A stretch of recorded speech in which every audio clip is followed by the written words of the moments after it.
السلام علیکم فرینڈز، میں ہوں محمد اظہر اخلاق۔ آپ دیکھ رہے ہیں اظہر اخلاق چینل۔ ہماری نظر سے یوں تو ہمارے ملک کے دفاعی نظام کے کئی آلات گزرے ہوں گے، جن میں آپ نے دیکھا ہوگا غوری میزائل اور شاہین میزائل، لیکن یہ میزائل یا یہ قوتیں کس بہادر کے نام پر بنی ہیں، آج اس پر ایک نظر ڈال لیتے ہیں۔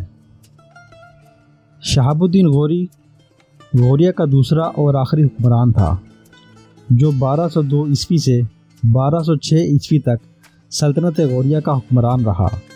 سیف الدین ثانی کے انتقال کے بعد غیاث الدین غوری سلطنت غوریہ کے تخت پر بیٹھا اور اس نے غزنی کو مستقل طور پر فتح کر کے شہاب الدین محمد غوری کو سلطان معز الدین کا خطاب دے کر غزنی میں تخت پر بٹھایا۔ غیاث الدین نے اس دوران ہرات اور بلخ بھی فتح کر لیے اور ہرات کو اپنا دارالحکومت بنایا۔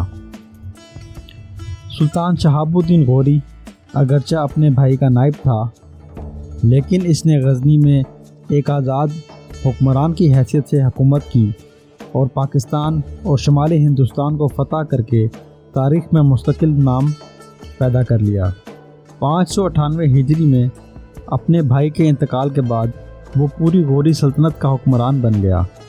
شہاب الدین محمد غوری کی فوجی کارروائیاں موجودہ پاکستان کے علاقے سے شروع ہوئیں۔ وہ درہ گومل سے پاکستان میں داخل ہوا۔ اس نے سب سے پہلے ملتان اور اوچ پر حملہ کیے، جو غزنیوں کے زوال کے بعد ایک بار پھر اسماعیلی فرقے کا گڑھ بن گئے تھے۔ یہ اسماعیلی ایک طرف مصر کے فاطمی خلفاء کے ساتھ اور دوسری طرف ہندوستان کے ہندوؤں سے قریبی تعلق قائم کیے ہوئے تھے۔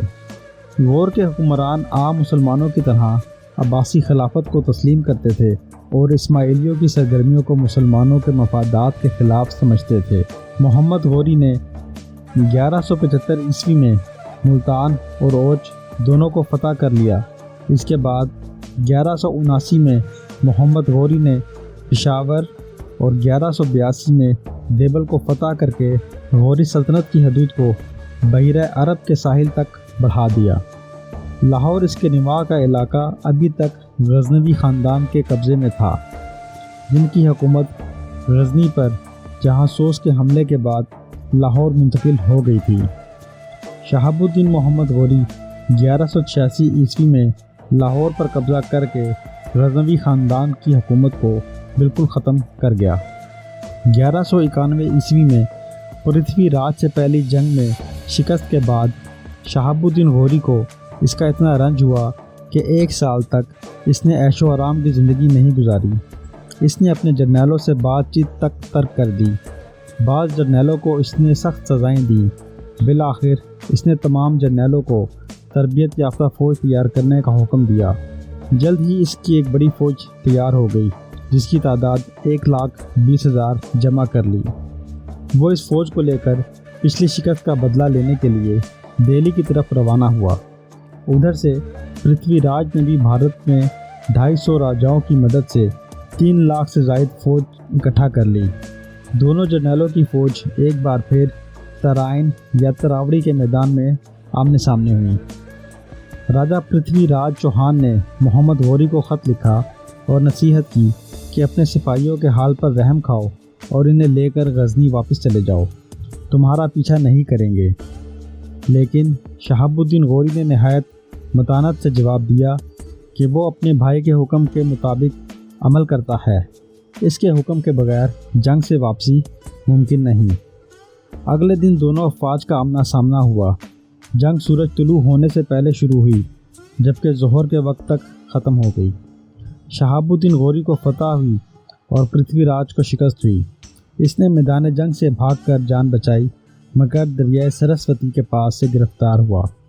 سلطان محمد غوری کے حکم پر اس کا سدباب کیا گیا۔ پرتھوی راج کو شکست دینے کے بعد شہاب الدین نے دہلی اور اجمیر بھی فتح کیا۔ اس کے سپہ سالار ملک محمد ابن بختیار خلجی نے آگے بڑھ کر بہار اور بنگال کو زیر نگین کیا۔ اس طرح پورا شمالی ہندوستان اور پاکستان مسلمانوں کے قبضے میں آ گیا۔ شہاب الدین محمد غوری محمود کی طرح کسی علاقے کو فتح کرنے کے بعد واپس نہیں جاتا تھا، بلکہ اس کو اپنی سلطنت میں شامل کر لیتا تھا۔ اس نے برصغیر پاک و ہند میں مسلمانوں کی مستقل حکومت قائم کر دی اور اس طرح وہ کام مکمل کر دیا جو 500 سال قبل محمد بن قاسم نے شروع کیا تھا۔ آج کی ویڈیو میں بس اتنا ہی۔ ویڈیو پسند آئی تو اسے لائک کیجئے، شیئر کیجئے، چینل کو سبسکرائب کیجئے، ہمارے ساتھ رہیے گا۔